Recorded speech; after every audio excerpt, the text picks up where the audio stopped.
If you get a bit of back pain, particularly a stiff sore back as you go to get up after sitting or reaching over the kitchen sink or putting on your shoes and socks, this is the video for you.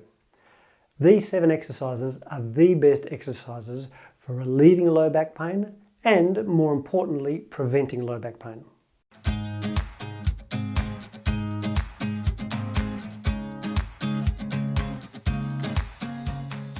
Hey, welcome to Body Fix Exercises. My name's Stefan, been a chiropractor for 27 years, and I'm here to help you understand, prevent and improve musculoskeletal problems. So, let's go. There's a huge list of conditions that can cause low back pain, and some of them are quite serious. But in this video, we're talking about your garden variety stiffness and soreness in your low back, particularly if you've been inactive or sitting around a lot. So this would be the video for you. If you've got a back condition that's more serious, more persistent, particularly one in this list, then you need to go and see a healthcare practitioner. Any low back exercise regime should at a minimum mobilize the spine in all 3 planes of motion. So that's flexion and extension, lateral flexion and rotation. But it should also activate and strengthen the gluteal muscles as well as stretch the hip flexors to ensure that the pelvis, the foundation of the spine, is well supported. With these 7 exercises, do them in order. They're a progression. You can do them on a bed or on a mat or on the carpet. If one of them hurts, skip to the next one or just do it gentler in a pain-free range of motion. And if you're in a bit of a hurry, I'll offer a suggestion at the end of this video of the most important ones that you can do more quickly. To warm up, we start off with some gentle flexion. On your back, pulling both knees towards your chest, 5 times slowly. Then a few circles each way. This opens up the facet joints of the spine and stretches the back muscles. If this simple warm-up hurts and your low back is sharply painful, you've got a very inflamed back and you should be icing your back, not doing any exercises. This exercise should feel like a nice opening stretch in your low back. In the first exercise, we roll the knees gently from side to side, 10 times slowly. You can do this with your feet together on the ground or with your thighs vertical, whatever feels better for you. Listen to your body. If it hurts, don't move far. If it feels easy, you can touch your knees to the ground. This exercise mobilizes the lumbar joints in rotation, stretches the glutes and the low back muscles, and the further you go, the more it works the deeper core abdominal muscles. Exercise 2. A lot of lower back issues come from weak or underactive glutes. So next, let's give our gluteal muscles a bit of a giddy up. We do that by lifting the pelvis up until our torso is straight with our thighs. Do between 5 and 10 depending on your general fitness level. Don't overdo this the first time you do these exercises. You'll feel your glutes and hammies working at the top, but this exercise also mobilizes the lumbar spine. To finish, stretch the glutes and the piriformis. Cross one leg and take hold of the other thigh between the legs and pull it up for 20 seconds. One side, then the other side. Glutes give people a lot of aching tightness in the side of the pelvis, and this is great for targeting that area. If your knees hurt while doing this, as an alternative, simply hold the thigh below the knee and pull the leg towards the opposite shoulder or elbow, whichever feels like it stretches it a bit more. Exercise 3 is the cat-cow. This exercise is awesome because it does so many different things. It mobilizes the lumbars and thoracics all the way into flexion and extension. It strengthens and activates the abdominals and lower back muscles, and it creates a pumping motion that's good for the discs. To set up, position your arms and thighs vertically and keep your shoulders down, not up near your ears. As you exhale slowly, draw your back and navel up and at the same time let your neck move down. Then, as you inhale, do the opposite. Lower your stomach and back while raising the head. Now some people will tell you to extend the neck all the way back, but I prefer to pull it back but keep the chin in a bit. This will avoid closing the lower neck joints down too much and engage the deep neck flexors more. Do 10 slow repetitions. If it hurts, don't do it, as your lower back joints may be inflamed. Now some notes here. Keep your elbows straight. A common mistake is to bend your elbows as you try to arch your back. Sometimes this exercise just takes a bit of practice. Another common mistake is moving forward and back as you try to bend.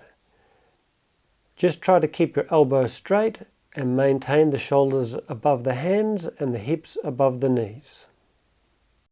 While we're on our hands and knees, we can go straight into the fourth exercise.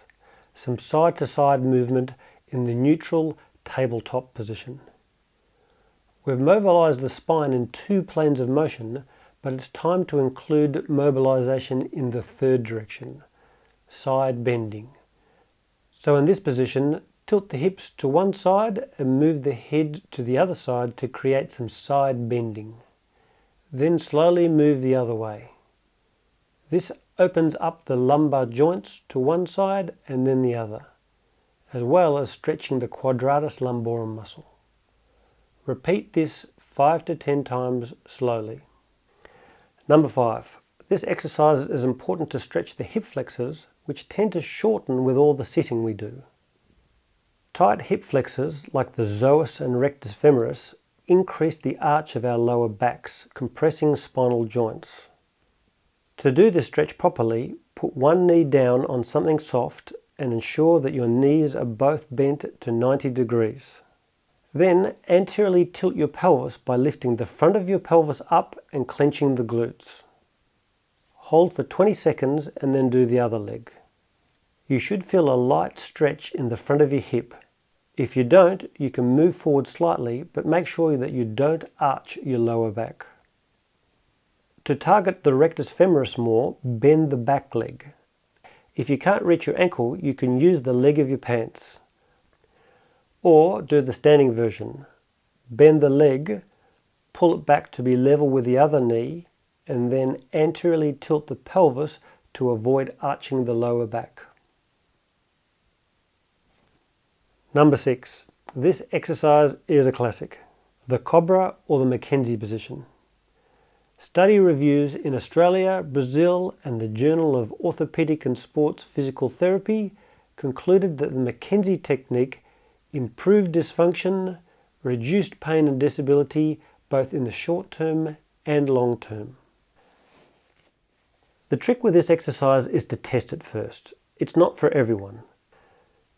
It mobilizes the lower back into extension, but if your thoracic spine is too rigid or if it's inflamed in the lower spinal joints, it can increase that inflammation. So, if this movement causes a bit of sharp pain in the lower back, this exercise is not for you, and I recommend you see your healthcare professional. Don't use it in cases of spondylolisthesis or spinal stenosis. Now I actually prefer the mini cobra or the sphinx position because it's a bit gentler. So face down with your arms to one side, gently lift your torso up. Keep your neck neutral and with the chin down, not lifted right up. It may be a little bit stiff or uncomfortable in the low back, but if it's just minor, it'll usually just go away. If it's something more, stop and skip this exercise. Don't let your shoulders slide up, keep your shoulder blades back and down. If you like the position, you can move slowly from side to side to mobilize the spinal joints and to stimulate the movement receptors inside the joints. For sportier people and flexible people, you can move into the full Cobra position. Keep the muscles of the back relaxed, not tense. And don't do this if this is the first time you've ever done this exercise. Just do the mini Cobra. This exercise is a bit of a horses for courses exercise. Just try it slowly and see how it feels. And finally, exercise number 7 is just to counteract the mini Cobra or Cobra. It's always nice to end up with another yoga position, child's pose. Move your pelvis right back onto your heels and lower your chest towards the ground. try to soften the body and allow gravity to slowly bring your pelvis down. Plenty of people can't get their pelvis to touch their heels, but it usually improves over time. You should feel a nice stretch in your lower back and maybe a stretch underneath your arms in the lats. If your knees hurt in this position, instead of this exercise, finish up with the warm-up exercises we did at the start, pulling your knees up towards your chest. And that's it. Now, if you're in a bit of a hurry and you don't have as much time, I would suggest to do number 3, the cat-cow, and number 6, the mini Cobra, and just put in a few little side bends at the end of the mini Cobra. And that's a much quicker version. But that's it for today. I hope you liked the video. If you like it, give it a thumbs up. Please comment, consider subscribing, and I'll see you on the next video. Cheers. With the